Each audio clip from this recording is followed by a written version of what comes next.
Imaginez une armée qui se retire et derrière elle, tout ce qui permet de vivre disparaît. Des champs incendiés, des routes détruites, des infrastructures sabotées.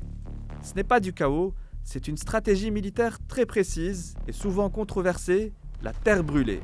Elle consiste à détruire volontairement des ressources pour empêcher l'ennemi de s'en servir. Le plus souvent lors d'un repli, mais aussi pour réduire la capacité de résistance adverse. Cette logique est ancienne. En 1812, face à l'invasion napoléonienne, les Russes incendient Moscou et détruisent leurs propres ressources pour ralentir l'avancée française. Un siècle plus tard, l'Union soviétique adopte une stratégie similaire face à l'Allemagne nazie. Dans les deux cas, l'objectif n'est pas seulement de combattre l'ennemi, mais de modifier les conditions de son avancée. On retrouve des logiques similaires dans des contextes de contre-insurrection.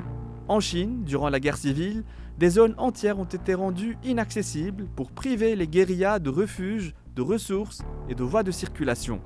Aujourd'hui, dans les conflits modernes, la destruction d'infrastructures, routes, réseaux d'approvisionnement, communications peut isoler des territoires entiers, les transformer en zones tampons et affaiblir durablement toute forme de réplique.